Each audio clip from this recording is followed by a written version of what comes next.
hit that go live button, and we're definitely going live. So thank you everybody for joining us. We're doing Heroes Rising. I have my co-host, which is an amazing and funny gentleman, EA Solkowitz. And with us, we have two amazing guests. We have Tyler and we have Jerry. And we're going to introduce you to each one of these guys, and they're going to share some incredible knowledge with us. Let me start off with introducing Tyler, if you don't mind. Tyler Foley is an accomplished film and stage performer. He's been acting in film and television since he was 6 years old. Can I tell you, when I did my podcast with Tyler, we had such a great time. And he is, you know, just so relaxed. You see somebody who has been in all this action and has done things where most people like awed by it and they think that, oh, I'm too much, but he's just down to earth, super guy. He's done things like Door to Door with Carrie. He's done the movie Carrie, musical Ragtime. He's also very passionate about helping other people confidently take the stage and impact an audience with their stories. He's currently managing director of A Total Buy-In and author of the #1 best-selling author, The Power to Speak Naked. Power to Speak Naked. And I'm sure he'll touch upon that. Tyler, would you mind taking it away, my friend? No, it'd be my joy and my pleasure. And thank you for such a wonderful introduction. I always feel so accomplished when somebody reads my bio, because for me, I'm living life, that. Yeah, of course. And so it's always fun when I get to have, the Reader's Digest compression version of Tyler Foley. This is your life. You're like, wow, I've done so much. But can I interrupt right there? It always warms my heart. I got to interrupt because I was wondering if it was you, because I'm listening to this background, all these great amazing things you've done, and you've been in some Hollywood things and all that, and then I thought, oh, see, speaking naked, that beginning opening scene in Terminator where you see like the guy all crouched over, that must have been Tyler. And they used that Photoshop thing and edited him in, tried to saying it's Arnold, but it actually was Tyler. So now we know the truth for all the listeners. I just wanted to get that out there to let people know that you're humble and you didn't want to let everyone know. Well, and James Cameron, being a fellow Canadian, wanted to give me a good break, and so take off, hoser. Yeah. So thanks for noticing. It's actually funny because I was helping out an event that Arnold Schwarzenegger spoke at in just before the pandemic, beginning of March of 2021 or 2020, and I had the pleasure and opportunity to actually meet him backstage and shake his hand and have a couple of little "how are you doing?" And I was surprised at how close physically me and Arnold actually are. I bet you it's confusing for people. In height. Okay. He's so big. My friend Pete, who is a massive Arnold Schwarzenegger fan, I was lucky enough to be able to get him a VIP ticket to the event, and get him to meet what is his idol. He works out every day to a poster, and he's doing that. Gotcha. And Arnold, true to form, was very gracious with my friend Pete, who is definitely somebody who has worked on his physique. And Arnold shook his hands. Oh, you you work out. Oh yes, strong. Look at your muscles. And Pete was. Hear me now or believe me later. Yeah, exactly. He was phenomenal and gracious. And so I was very happy that I got to be in the presence of Governor Schwarzenegger and awesome. And be able to say hello to him. But well, sorry for the segue, but I just had to insert it because proper kudos to you. Well, and it is actually a really good segue, because I wouldn't have those opportunities if I wasn't willing to take massive leaps of faith, And I've always been somebody who did get the opportunities that I've had because I was willing to say yes, even though everything inside of my being, my heart and my mind was screaming, "Dear God, don't do that," and I've always kind of embraced those opportunities to push my comfort zones, including when somebody says, "Hey, can you take over as the head coordinator for this event and run the volunteer team and make sure that things go smoothly and, take over some of these responsibilities backstage?" I'd never done it before, especially to an event at that size. I'd been around them, and I had, seen the operations and how they work, but it's one thing to see a thing. It's another thing to actually do a thing. And for me, that was an incredibly eye-opening moment for me, and one that I'm so grateful that I said yes to, because not only did the event go really well, it happened to be the last event that I was able to do in 2.5 years. I was able to get my friend, because of my involvement, in to meet his idol. And that's a thing that has set me up for the next 3 to 4, 5 years worth of Christmases. I don't have to get him a thing.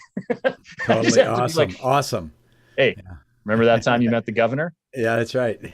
Happy birthday. Yeah. Hey, remember that time you met the governor? Arnold Schwarzenegger? Uh-huh. Yeah. You're welcome.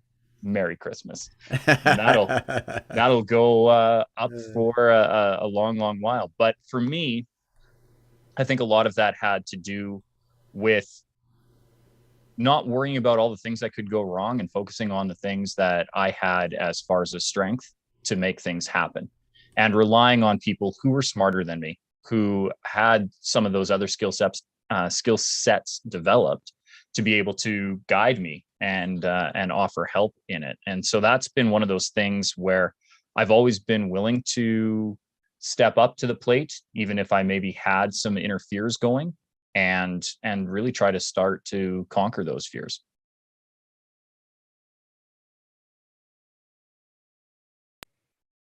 That's it. That's all I have to say, unless you guys want me to keep going. What No, would you we say? definitely go ahead. Question. Yeah. What would you say would be the 3 biggest leaps of faith looking back that you feel that you made? I mean, where you just knew, I'm going into this for the sake of doing it, and who knows how in the world this is going to play out. If you were to say like your top 3 leaps of faith, what would those be? The first one would be getting married. I didn't know how that would go. And before I met my wife, I was convinced I would be a perennial bachelor. I had no intention of getting married or having kids or having a family right up into my almost 30s. And there was something about meeting my wife. I knew she was different. And I still remember the day that I was like, no, if you don't lock this one down, Tyler, you're going to regret it for the rest of your life. She was living with her mom in her early 20s, and on a Friday decided she didn't want to live there anymore, reached out to a realtor and a mortgage broker, got pre-approved that Friday afternoon, went out and looked at a couple of places that Friday evening and that Saturday, and signed for a place to live, a new condo for her on the Sunday, and took possession on like the Monday. Like, she literally bought herself a condo in a weekend. And I went, somebody that driven, that committed, and that action oriented is somebody you need to keep in your life, Tyler. And despite all the programming that I'd given myself over 3 decades, it's the smartest decision I've ever made, was letting myself explore that area and taking the leap of faith and combining my life with somebody else's and sharing in those experiences. That was something that I definitely hadn't planned on doing. The next one would probably be starting up my first business. It ended up failing horribly, but it was an excellent learning opportunity. And again, one of those things where I didn't know what I didn't know. In fact, I barely knew what I did know, and really didn't have the toolkit in place properly to be able to run a business. But I wasn't going to let that stop me, because I knew what the reward for that risk was. And I felt like I was constantly treading water and running on a hamster wheel all at the same time. But it allowed such rapid immersion that I had rapid growth. Again, the business ultimately didn't succeed, but because of the lessons learned in it, I've been able to set up all of my future endeavors for success. And I definitely wouldn't change it for the world, despite the hardship that it felt at the time that I was doing it. And then the most impactful leap of faith that I took was the first time I was asked to do a keynote presentation. I had no idea what a keynote was. And somebody had, I yelled at a couple of guys on site about how what they were doing was ridiculous, that they were working unsafe. These gentlemen happened to be working at on an 18-foot ladder, and they weren't tied off, and they were like, "You don't know what you're talking about. You're an actor, boy. We're tradesmen, and just go back to your trailer, safety boy." And I remember looking up at them because there was some executives going around the building at the time and saying, "Listen, I may have been in film and television, but I also used to jump out of 6-story windows, and that was a safer thing than what you're doing right now." And I kind of like stopped them and made them think. But what happened was the executives that were touring the building at the time heard me say this, and one of them pulled me to the side and said, "Is that true? Did you used to jump out of windows?" I'm like, "Well, let's put a couple of asterisks together here. I was a actor who occasionally got the opportunity to do stunt work. And one of the stunts that I was able to do was a 6-story high fall. But it was a one-time thing. It was super fun at the time. But yes, I did jump out of a window. And yes, it was probably 1,000 times safer than any task that's being performed in the construction of this building." And it really kind of, first of all, stuck with him that something that sounds that dangerous could be safer than the construction that was happening on his project. And the other thing was he thought it was a fascinating twist on safety. So he asked me to present it as a toolbox talk the following day, which I did. And I gave a little 5-minute presentation on it. And then another executive who happened to be at the toolbox meeting pulled me aside and said, "Would you be willing to do that as a keynote presentation?" I said, "Absolutely." The whole time in my head, I'm going, "What the hell is a keynote? Do you know what a keynote is? I've never heard of a keynote. Do you know what a keynote is?"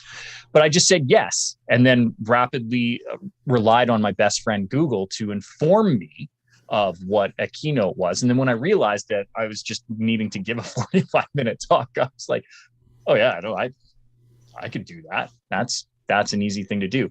But saying yes and then figuring it out has always been one of those traits that I learned very on being in theater. I learned that from theater sports. And so one of the greatest gifts that I've ever been given is that freedom and flexibility to trust that I can say yes and figure it out. So in that situation, I said yes and figured it out. And that was kind of one of those pivotal moments that knocked me on to the path that I'm currently on, where I have more freedom, more flexibility, and I'm making more of an impact with what I'm doing than I ever have at any other point in my life. And if I look back on it, that's one of those key pivotal points where that happened. So those would be the 3 places where leaps of faith proved pivotal in the development of who I am and where I'm at today. Excellent. 2 questions. 1, is it true that you don't get hurt by falling out of a 6-story window, but in fact, it's the abrupt stopping at the bottom that does it? Is that true? Okay. I just want to make sure. Okay, that's 100% factual. I was wondering because you're an expert. I'm going to ask the expert. So it's the abrupt stop at the bottom. It is the abrupt stop at the bottom. Okay. And my whole job was to minimize that abrupt stop. Gotcha. So that, awesome. I walked away. And the second question. Yes, thank you. Tell us a little bit about Total Buy-In and about your amazing first best-selling book, The Power of Speak Naked. Tell us about those. The Power to Speak Naked by Sean Tyler Foley is actually a book that came about because of that keynote presentation that I gave. Awesome. The Power to Speak Naked is kind of a 35-year summary of everything that I learned through being on stage since I was 6 years old, and was kind of a reverse engineering of how it was that I could do what I do and when I do it. Because after giving that first keynote presentation, the same executive came and asked me if I would coach him privately. Said he really liked the delivery style. He watched his labor force, who would typically tune out any speaker, particularly him, and not be engaged, be riveted by what I was saying. And it wasn't that the material that I was giving was any different than anybody else, but it was the style and the ease in which I was doing it. So I really had to ask, how have I become this comfortable doing this? And why is it that you can just put me up in front of an audience and I can confidently and happily come up and speak? And so the book was an exploration of how I was able to do that, so that I could then pass on that information to this executive who wanted me to coach him privately. And then after that, I had more and more and more and more and more people ask, to the point where I said, well, if I'm saying the same thing over and over and over again, let's write this down for the masses and get them out there. And that has become the #1 best-selling book, The Power to Speak Naked. As for Total Buy-In, it's kind of the umbrella company for all of the different things that I do, both the safety consulting that I was previously doing and still do a little bit, and now the keynote presentations and the training, and our Drop the Mic online training courses, our live Power of Influence and Power to Speak Naked training seminars, our Endless Stages Facebook group, which is a free group for anybody to join. All of those things kind of fall under the umbrella of Total Buy-In, which it continues to grow, and is a legacy that I actually took over from my father-in-law. So we want to talk about, those pivotal moments and those key decisions and those leaps of faith. If I hadn't married Jen, I certainly wouldn't have been able to take over my father-in-law's consulting practice, which has evolved into Total Buy-In. So all of those things are oddly interconnected and related. When I look back in time, I go, oh, I get where I came from, and now I can see how it came from here to there. Awesome. So how would someone find your book, and how would they get in contact with you if they ever wanted to provide some of your services, or just find out other services that you provide? Well, they can get the book from the same place that they can get all the services, and that's just to go to SeanTylerFoley.com. And Sean is spelled the proper Irish way, SeanTylerFoley.com. And that's usually the best initial contact point to find all things Tyler. But as far as the book goes, it should be available in your local bookstore. If it isn't, ask them, because my publisher has done a really good job of making it available. If you're in the States, one of the places that I strongly encourage everybody to go to, if you're still not wanting to go out into the world, or you've gotten very comfortable and very used to this delivery to the door service, there's an excellent website called bookshop.org. And one of the things that I love the most about bookshop.org is it will connect you online with your local book retailer. So your mom and pop brick and mortar store that's probably been on the corner for the last 50 or 60 years is probably struggling right now, because everybody loves being able to go onto Jeff Bezos' site and click and have a drone bring you whatever you want in an hour. But mom and pop are probably the ones who understand literature, who know what your needs are, who want to develop a relationship with you. So if you are in the United States, if you go to bookshop.org, it will connect you with your local bookstore online. It still has all of the great online delivery service, but it's just your purchase will be going to support your local mom and pop shop. And the nice thing is a percentage of your proceeds will go to a pooled fund that they have, that bookshop.org has, so that local book retailers can apply for financial aid and relief. I believe they've raised $16 million so far. Plus, it's actually the cheapest place that you can find my book. So regularly this will retail for $17.95, but if you go to bookshop.org, I think it's around like $16.50. And my book supports Habitat for Humanity. So if you buy it from bookshop.org, not only will my publisher support Habitat for Humanity, but your purchase will go and help bookshop.org. So you're supporting two charities with one purchase. go to bookshop.org if you can. Otherwise, walk into your local book retailer, or if you have to, go up onto Jeff Bezos' site or Barnes & Noble or wherever you want to go, and the book is available there. And if you really want to, hop over to SeanTylerFoley.com and tell me how you feel about it. Awesome. Listen, Thank you. Love that. Yeah. Thank you. Absolutely. Great information. And I could see your personality is certainly a winning personality, my friend. And there's no question people just want to find out and have some of that rub off on them and rub shoulders with you and elbows. So it's a good thing. Nice to meet you. And thank you so much for having on the show. Yeah, absolutely. You know, let me tell you about my co-host, EA. EA is obviously, he has a great sense of humor, as you can tell. But EA, when it comes to business, man, this guy knows his thing, right? EA is not your cut-of-the-mill coach or mentor, right? He has had rooms of 50 presidents of companies pay him $5,000 each every month. That's $250,000 for 3 days. That's it. 3 days. Can you believe that? Now, wouldn't you like to have someone pay you to work for 3 days, $250,000? Well, EA did it for 2 years. I broke it down.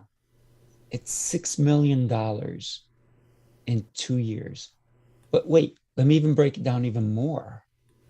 It was only 72 days, and he made that kind of money. Who wouldn't want that kind of money? It's crazy, right?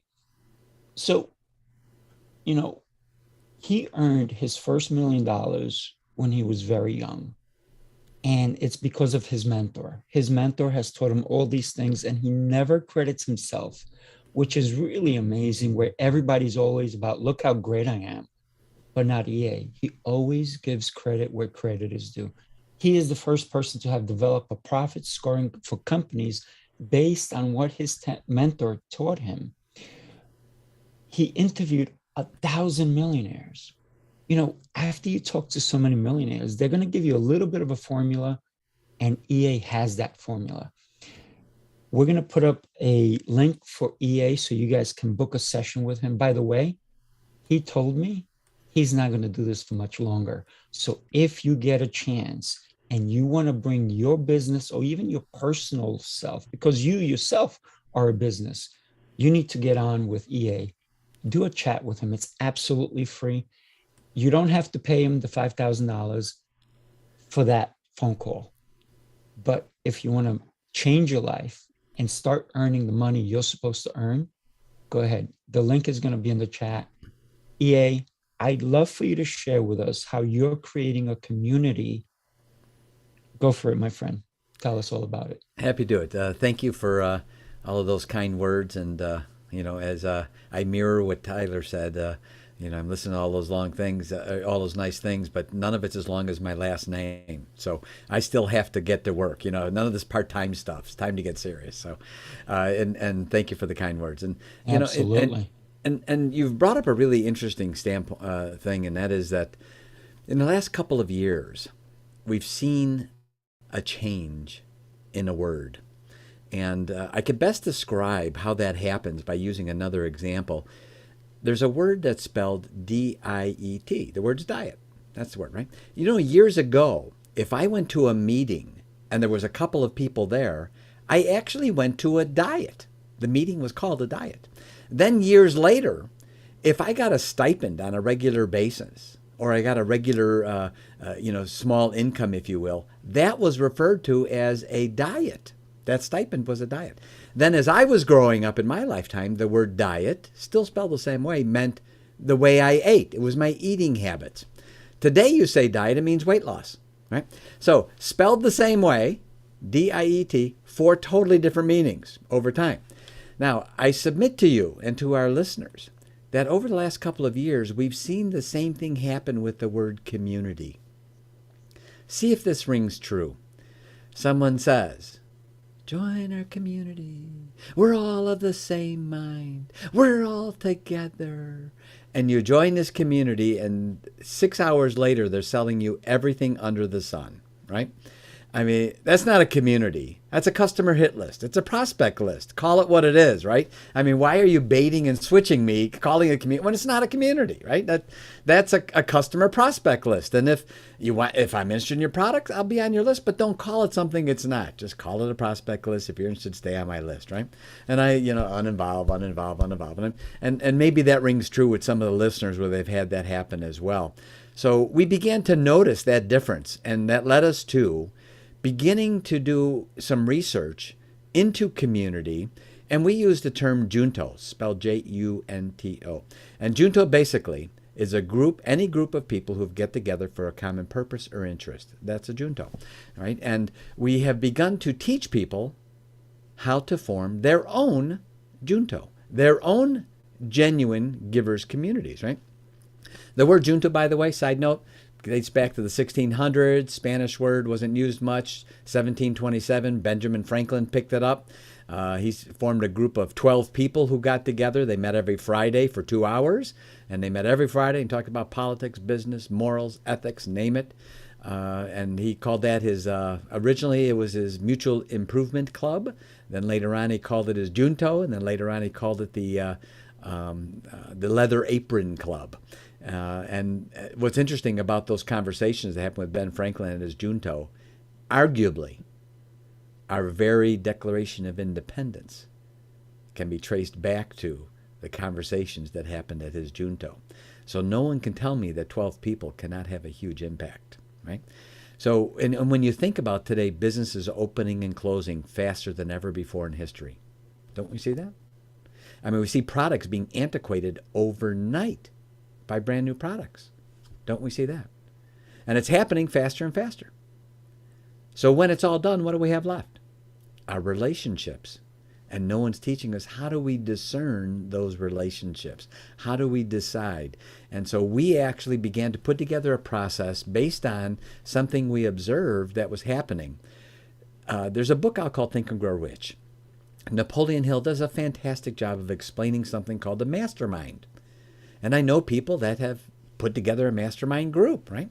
But what's always been sort of interesting to me is why this group comes together. They're interested. They come together for a cause or good interest or good input with each other. And then after a few months, they just sort of dissipate. They just sort of dissipate and fall apart. And that was intriguing to us. And we thought, okay, why is that happening? You know, they come together for a good reason. Why is it falling apart? Why is it dissipating when they all came together for a good reason? What's happening there? And we realized Napoleon Hill does a masterful job explaining what the mastermind is. He explains what it is, but he doesn't say how to do it, right? This is how you do it. So that's where Givers University comes in. We began to put together 7 steps, step by step, of how to form your own givers community or your own junto. So for those of you that want to get that group of 2 to 12 people around you, this is what I'm going to do. And I'm going to hit it real quick. I'm going to download it because the beauty of technology, you can listen to it over and over again. But I also want to say, go to our YouTube channel. It's all free. Go to our YouTube channel and go to a playlist that's called How to Form Your Own Givers Community Junto. Our YouTube channel is one word, no spaces, Givers University, plural, Givers University, one word, right? Go there, look for the playlist, How to Form Your Own Junto. You're going to find 21 2-minute clips, 21 2-minute clips, all in order, walking you through step by step, what is the difference between a giver and taker community, all the way through step by step by step, all the way through even to the agenda. What do you do once the group is formed? What do you do at the meetings? So we have 4 clips that are devoted just to the agenda once you're going, you know. So we have determined what were those things. What's the glue that holds those groups together versus the glue that's missing? And what should the agenda be? And how do you decide who do you want to have as a part of your group, right? So I'm going to just sort of, for the sake of a real quick, because everyone has the beauty of being able to watch this on the playback, I'm going to pull up a quick PowerPoint for the sake of just going through it really quick so that people can catch it later on, right? And it's just a few slides, and it goes through the 7 steps of how to form your own giver community. And it's based on a word, And the word is discern. It's an acronym, DISCERN. So I'm just going to hit those slides real quick. This is actually, when you go to our YouTube channel, look for this slide. This is the first slide of the playlist of how to form your own giver community, right? There it is. So the first part of discern is D. How do you decide who do you invite? How do you decide who do you want and who wouldn't be a good part of your part of your group? So D is for decide. I is for invite. How do you invite them? The S is for seed. And seed means basically this is a critical part. The upfront expectational agreements that all members of your giver's junto must agree to upfront before they're accepted in the group. I say that again. There are certain upfront exceptional agreements that they must be made aware of and say, we all hold ourselves accountable to this. And that's a critical part of the glue of the group. And we walk you right through what is the seeding of your group in advance, right? The next one is the letter C. You want to convene on a regular basis, right? Whether it's every week, every 2 weeks, once a month, convene on a regular basis. The next one is you want to name it. Ben Franklin called his the Leather Apron Club, right? Henry Ford called his the Four Vagabonds, which consists of him, Harvey Firestone, Thomas Edison, and John Burroughs, right? All millionaires, all got together, right? So you want to give it a name. When you give your junto a name, it adds to the camaraderie because everyone's a part of that group. Number 7, you want to rotate. R in discern is for rotate. Every meeting have a different person in charge. Rotate so that there's never the same person. Everyone gets a chance at sort of chairing the meeting. And we walk through exactly how to do it. Number 8, and that is the letter N. N is for numbers, the last letter of discern. Numbers. Form other juntos, be a part of other juntos because you'll have opportunities to be able to share. You can find also more about us at giversuniversity.com. That's our website. But then also make sure you go to our YouTube channel because there you're going to get all of the resources on how to form your own givers community and what's the difference between giver communities and takers communities. And we're just so happy to be able to share that because we've seen so many people. And it's amazing to me how many people have said, it was amazing. I was just talking to a couple of friends of mine. We thought, we should get together and just form a group and sort of help each other and, help each other in business. And, and it's amazing how many times I've gotten that feedback with, my recent interviews I've done. And so we decided just to make that available to everyone as a service, right? Last thing I want to mention, if you want to, we have a checklist of the 25 do's. This is how you decide who you want to have as a part of your junto. We teach people how to separate the person you love from their deeds, which you may not love. And we teach a skill called discernment. How do you decide who to have around you and who you shouldn't, right? And so we have a free checklist. Go to our website. Places to sign up on every newsletter. We don't spam. We send out one email a week every Thursday. It's called the Giver's Toolbox. But also, once you respond and say, yes, I want to talk to Givers University, you'll get that free checklist. It's 25 do's. And I've had so many people download it and say thank you because it helps them clarify, helps them discern who should I have closer in my life and who should I begin respectfully distance myself. And we don't label people at Givers University. When we say giver, we're not labeling a person saying they're a giver. We're identifying giver deeds. There's a big distinction. Right? When we say taker, we're not labeling a person. That person's a taker, like, Invasion of the Body Snatchers. It's not like that, right? But we actually are identifying taker deeds. And when you see people doing certain things, not listening to what they're saying, you don't judge the person, but you look at their deeds and say, based on what I'm watching, should I pull them in closer? Or should I begin respectfully distancing? Because if I pull them in closer, they're going to make me collateral damage based on what I'm witnessing them doing and what I'm seeing them. So we teach people how to discern their deeds. So thank you for being able to share that with everyone. And this allows me to be able to introduce. How many of you have ever met an amazing pharmacist? Well, you're about ready to meet one. You're about ready. Jerry goes, I don't know. I've never met one. Awesome. You gotta love it. You just gotta love Raphael, where do you find these fantastic guests? I mean, I don't, you're just, it's amazing how the caliber of people that you have had on our events has, from one event to the next, never ceases to amaze me. And Tyler speaks for himself for sure in an amazing way. And Jerry is awesome too. You know what I mean? And, not only did I share what I was a feeble attempt on my part of the humorous story, Jerry quickly one-upped me, and which I appreciated. But Jerry is interesting because he really is at the heart of a big issue today. So many conflicts, so many people that are being judgmental, and I'm for looking at deeds, not necessarily the person, right?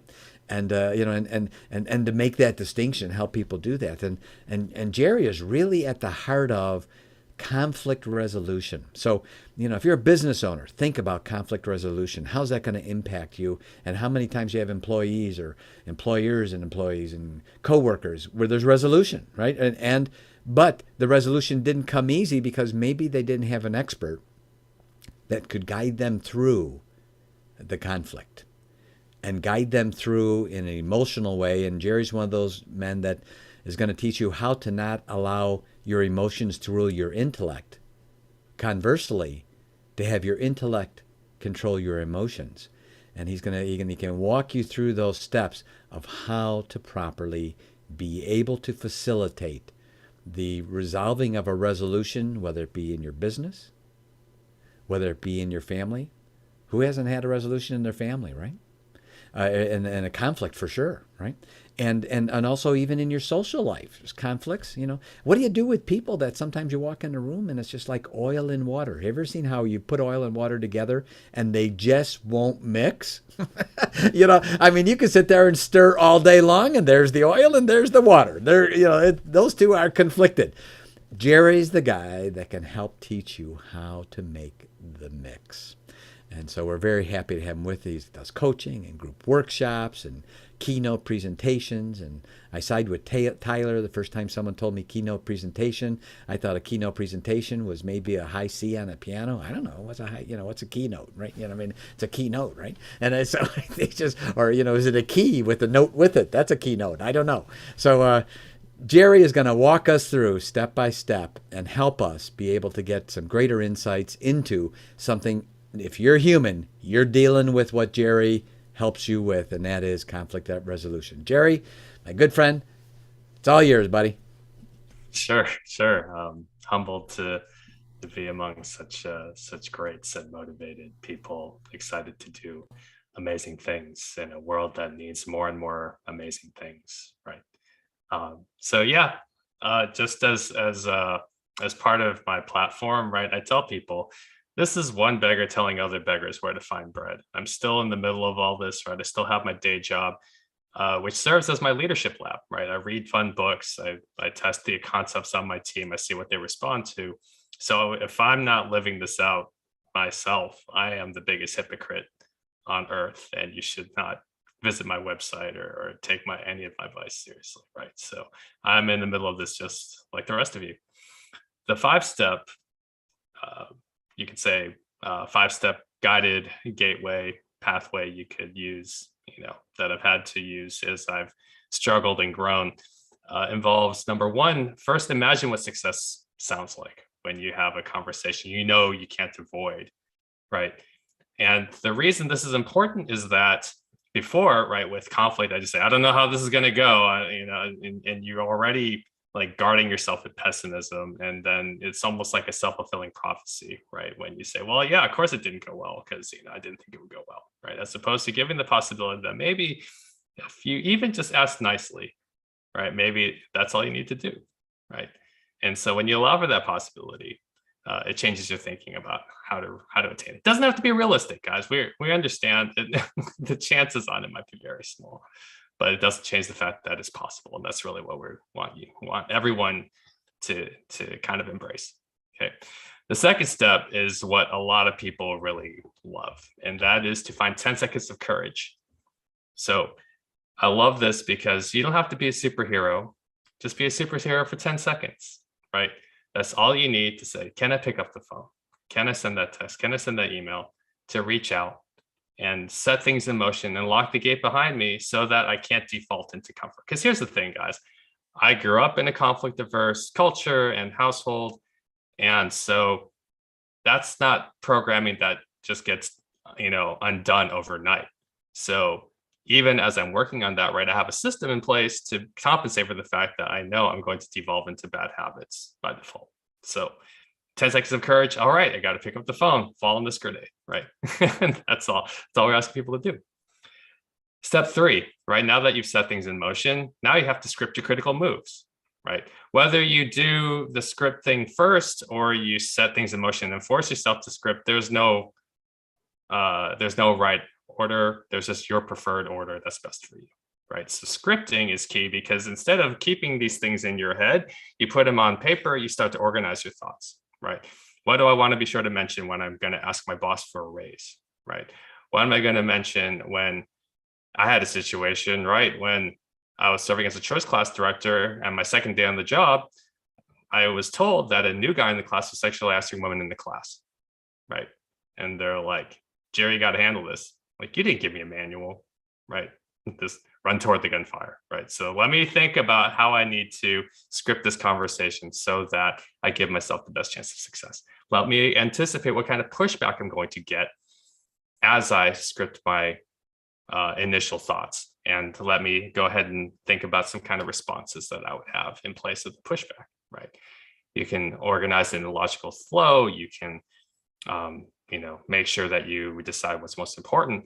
And this way, you're not rattling around your own head, and you might forget something crucial in the heat of the moment. Step 4 is to rehearse these moves, right?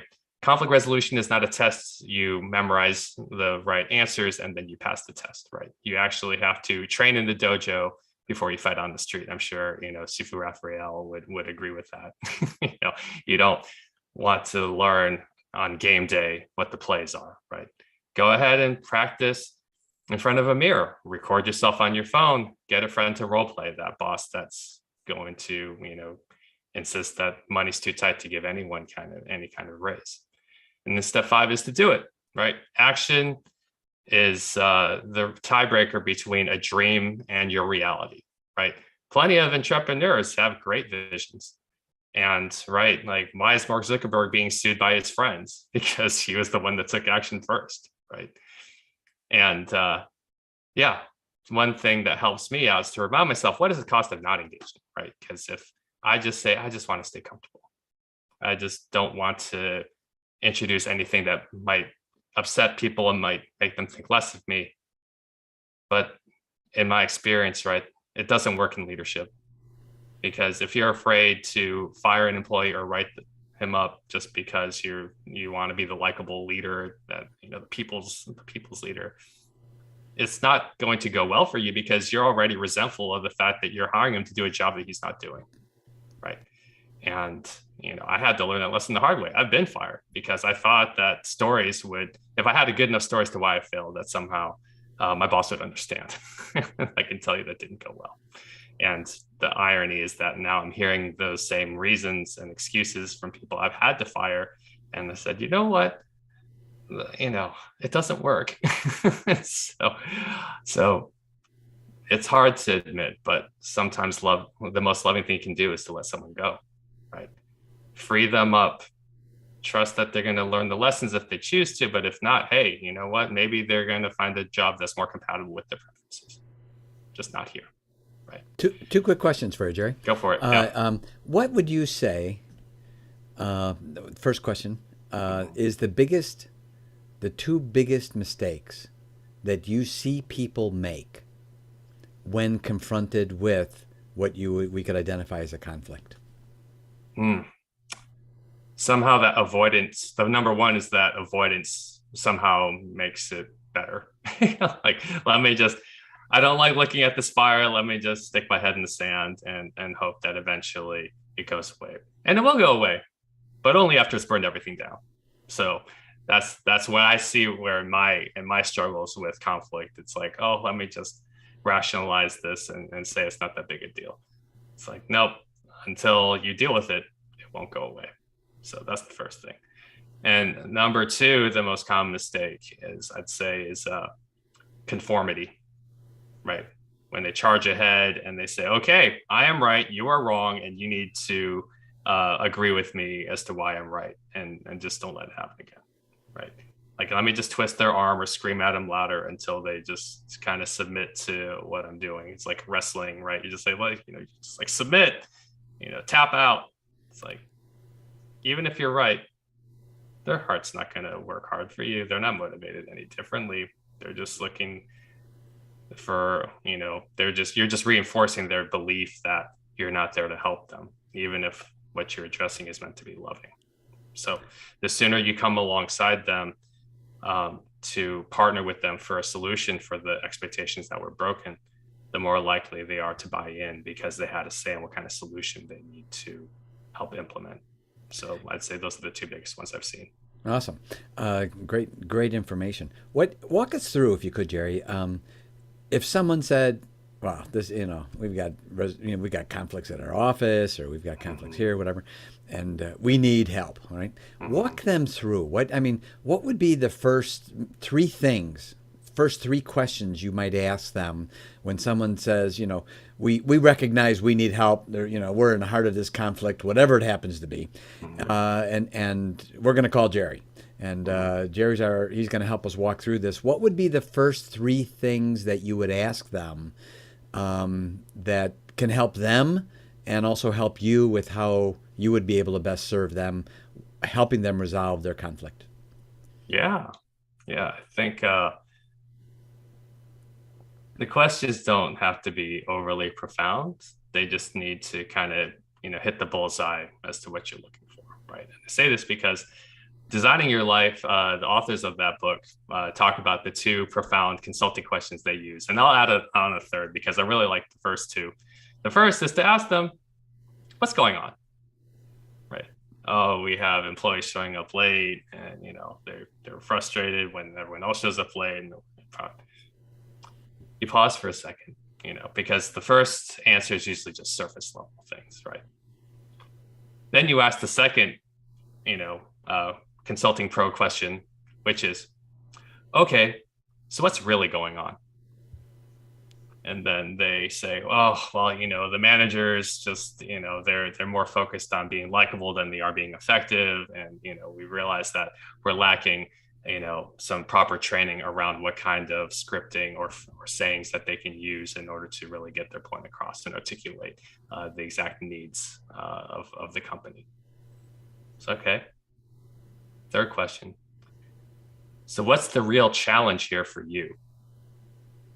Because now it's personal, right? Now it's like, okay, we scratched the surface, we dug a little deeper, and now we're at the core, right? Oh, I've realized that I'm dealing with a lot of my own, self-limiting thoughts.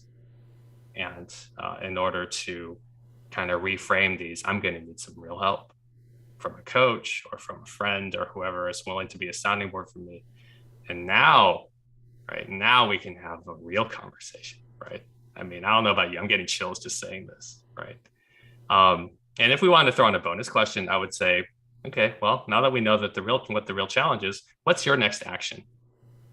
Because now we're taking insight and then translating it to action. It's like, you don't have to run a marathon tomorrow, but what are you going to do to just take 10 steps out the door?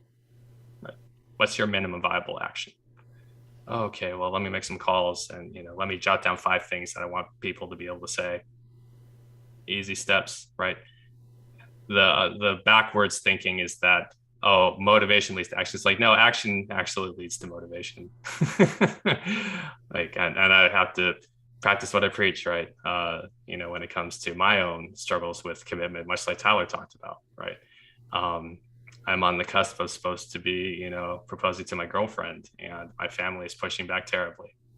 And this is my opportunity to say, okay, am I going to wait until I'm confident enough to do this? Right. And people have argued whether or not it's smart to reverse engineer your feelings for somebody, right? You can't manufacture love, but that's a whole nother conversation. But, if you're clear about what you want and you don't want your own blind spots or fears to sabotage what could be a really great life with somebody. Okay. Awesome. What do you do? Just some excellent points there, and I really appreciate you expanding on those questions there. Yeah, I double that. Yeah, Great I mean, stuff. they're just really good information. And by the way, we've put multiple times in the YouTube chat the links on how to reach the amazing Mr. Tyler and also the Mr. Jerry. How to meet him and reach him and connect with them.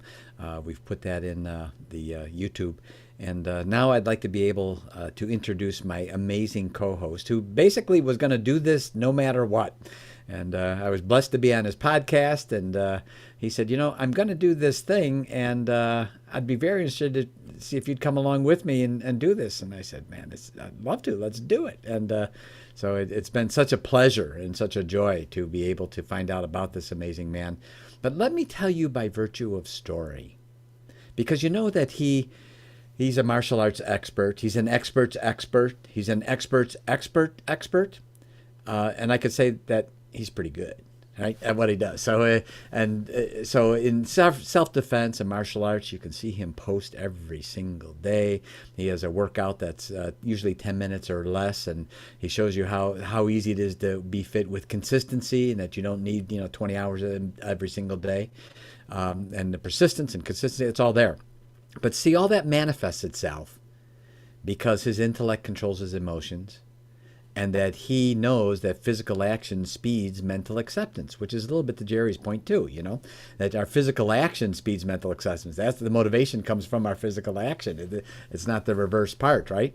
And I agree wholeheartedly with Jerry on that. Most people have that backwards, and physical action, and certainly Raphael shows that. And, it was the story about this one guy. He was in the part of town where you really would want to know self-defense. And he got out of his brand new car, and 3 really big guys came up around him, and they stood by him, circled him, and they put a big circle with chalk around him on the sidewalk. And they told him, if you step outside that circle, we are going to do you some serious harm. And they went over and they started breaking the headlights on his car. Meanwhile, one of the guys standing right next to him by the circle. And meanwhile, then all of a sudden, Raphael starts chuckling a little bit. This amazes these 3 big brutes. So now they look at him and say, what in the world's so funny? And they start wailing on his windshield of his car and breaking his car. Now Raphael's starting to laugh even harder. And now these guys are getting, there's nothing worse than someone laughing at you when you're trying to get them mad, and you're the only one that's mad. So now they're furious, and they're jumping up and down on his car. They're going to destroy his car, because who in the world is this guy? He's going to show them. And now Raphael is laughing so hard, he's actually slapping his leg, laughing so hard. And they finally, they're beside themselves. They cannot figure out what in the world is so funny. We're destroying this man's brand new car. What in the world could possibly be so funny? So one of them went up there and said, hey, dude, we've obviously just destroyed your car. What in the world is so funny? And Raphael responded with, while you were destroying my car, I stepped outside the circle 3 times. So it just, so you want to know that perspective is really important. And Raphael is the kind of guy, not only does he teach martial arts and self-defense and how important that is in today's world, because of it's not only about necessarily protecting yourself, but the other things it can teach you. The mental discipline of having someone, quote unquote, destroy your car, but then you find something by reframing it that actually is quite humorous about this event, that he was able to step outside the circle 3 times while they were doing that, right? That's where Raphael comes from. I know for a fact he's the kind of guy that no matter what happens, he's going to take a deep breath, he's going to look at it, he's going to reframe it, and he's going to, in his mind, determine how he is going to respond and not react. And he is a responsive person, not a reaction person.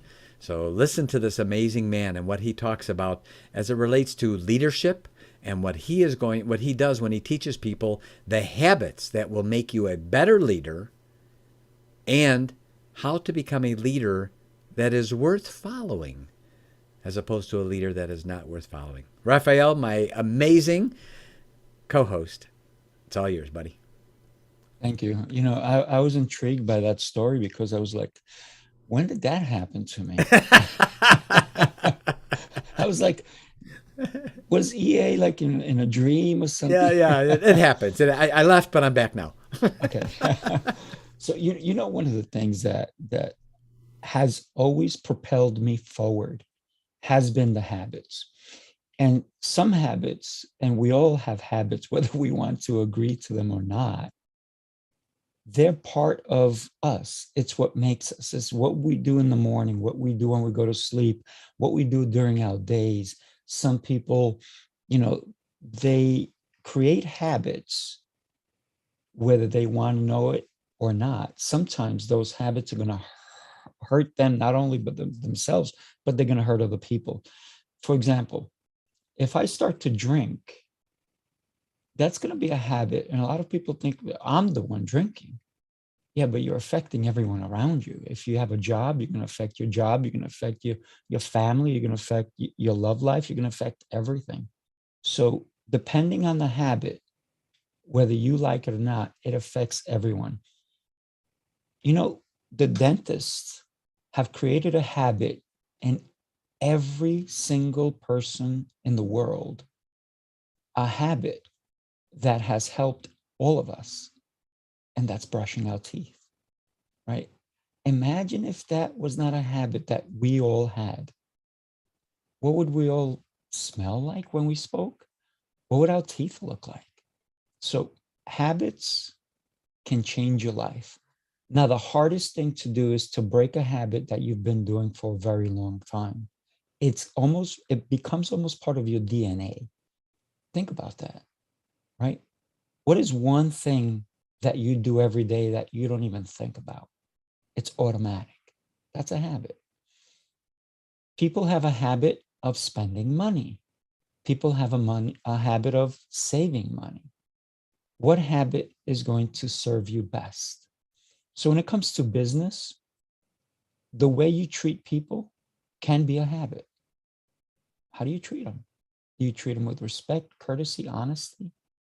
Or do you treat them with like a boss, like a ruler, like do this and do that? And then all of a sudden, these people are not necessarily following you. They're just scared of you because it is their job and you're their boss. Or do you want to create a habit where you treat everyone as equals, or better yet, you put them on a pedestal and you tell them how amazing they are? Because everyone that we put up on a pedestal, they're going to help us up. If we know we value them, they'll value us. So when I elevate someone, I know eventually they're going to look to lift me up as well. So our habits are going to change the trajectory of our life. What we do today is going to change our tomorrows. What have you done today? What's one habit that you can get rid of? What's one habit that you want to do more of, right? Too much of a good thing can be a bad thing. You can eat healthy, but to overeat healthy, you're hurting yourself. So you have to control your habits, and your habits will help you with your tomorrows. You know, one of the habits that I've gotten into is through my mentors. They've asked me, what do I do every day? And when I evaluated that, is when I decided to change my true actions on a daily basis. And it wasn't me looking at it, it was someone else. When you have someone else like a coach, a mentor, who can actually take a 360-degree view of what you're doing, man, that changes everything. All of a sudden, things you think you were doing, you're not doing. Things you should be doing, but you think you're doing, you have to change. But you don't know that unless you have a coach like Tyler. I mean, look, he just steps out on any stage and he talks to anybody. And I think he does it with his clothes on. Am I right, Tyler? Because, you know, unless it's a special audience, he won't be on stage for long. And Yeah, I'm no, sure it's true story. I'm coming to you, and I promise I put pants on, Raphael. I promise I put I, pants on. I appreciate that so much. And even Jerry, you know, he told us right up from the bat, he still has a full-time job because he loves what he does. Does he want to switch over? Absolutely. But it's his habits of daily reading, of daily assessing everything that he's doing that's going to take him to his next level. Listen, EA, man, this guy's habits are impeccable. But could they get better? EA, what do you think? I know they Absolutely. can. I know they Absolutely. can. It's a never ending thing. You know, how, isn't it true? All of us should be striving. How can I better my best? Daily, right? So every day, this is one of the reasons I post every day, because I want to have people understand that they are worth more. They have a life worth living. And EA, you mentioned it, that we have that mind body connection. The more my mind wants to move in a direction of my future, my body has to go with it, right? If I am in a hospital bed, I think I just heard an ambulance go by, somebody going to an ambulance Yeah. because they That was didn't good do. timing, by the way. That's Release it. the deer. You know? Right, And right, so you nailed it, you know. right. Because here's the thing, right? Do you want to spend your later years in a bed on a hospital? Or do you want to spend them moving and exploring and finding new ideas, new concepts, new adventures because of your actions today? Your actions today, your habits today, and your actions are going to lead to a better tomorrow. What do I want to be 30, 40, 50 years from now? Do I want to be, tied up to some machine? Or do I want to be the machine? And it's my actions, it's my habits. One of the reasons I own a fitness and martial arts center, I own a large space for the type of business I have. One of my many businesses. It's a 10,000 square foot facility. And I don't say that to brag. I say that because I dreamt it. And I knew that I had to take certain actions for it to happen. Here's the thing. I also did the drawings for it because that's one of the businesses I used to have. So I did the drawings for it because I needed to plan it. I needed to know exactly what it looked like. But in that time, since I've been in my location since 2013, I've changed the space, the way it looks 4 times. Why? Because I don't like status quo. I like to continually change and move forward. With that, I ask you to not remain the same. You'll go insane. You need to change daily. We change. The world revolves 800 miles a minute. Imagine if the world stopped, we'd all fall off and die, right? So let's us keep moving daily, not only physically, but mentally. And I'm going to ask all you guys to just go ahead and unmic. I am so thrilled to have such an amazing bunch of friends. You know, they all came on my podcast, but now I think we've made a better connection. And the reason for my podcast is to connect with amazing. And yeah, you guys are a little crazy. That's why I think I love you, right? If you were normal, and I don't want to hang out with you because you bring something special to the table. So I want to thank you guys for being here and helping me bring Heroes Rising to the forefront. And EA, my God, you're just amazing. Thank you for being such an amazing co-host. Gentlemen, any last words before we log off? Go for Well, it. I hear you, Roundhouse, I'll brother. start. I would just say that it was a pleasure and a joy to be on here today with you, Raphael, and that if anybody out there is wondering, wondering, what can I do? The first thing is to understand you have a story, you have a message, and very likely in sharing that story or that message is how you're going to have impact. It's how you're going to make that change. And to Jerry's point, oftentimes the thing we're afraid to say is the thing that needs to be said. And that's in those tough conversations one-on-one in personal relationships.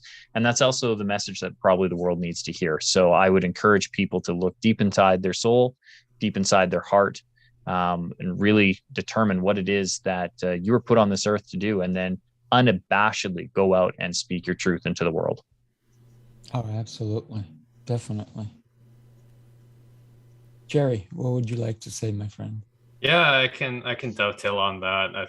The quote that came to mind when Tyler said that was Mark Twain, because Mark Twain has plenty of great quotes, but the one that's most relevant now is the two most important days in a man's life. Number one, the day he was born, and number two, the day he discovers why.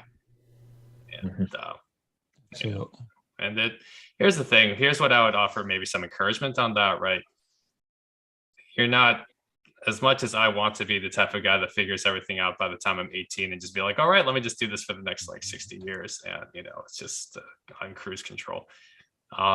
More than likely, your life's going to have a couple detours. I know how many it took in my life before I finally discovered my, what was most meaningful for me, right? And it took me through some valleys, right?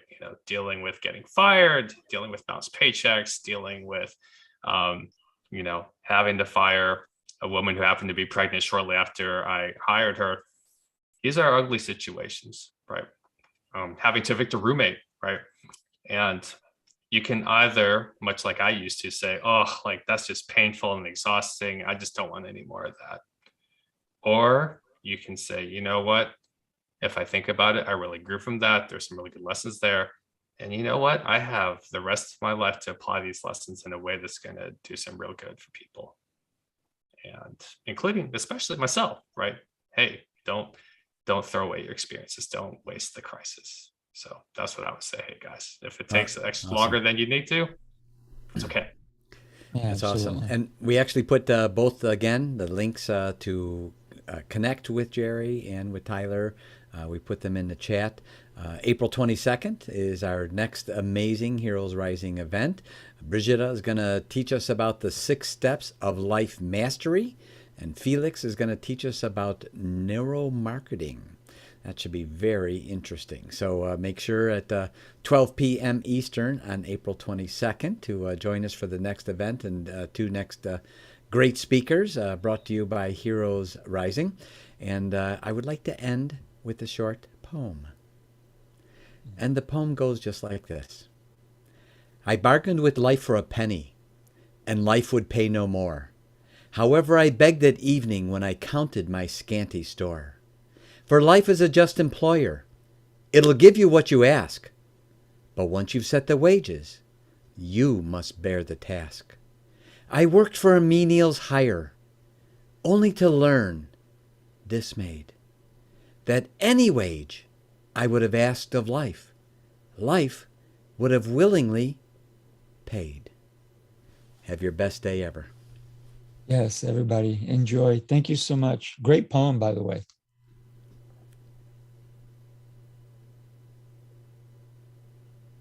All right.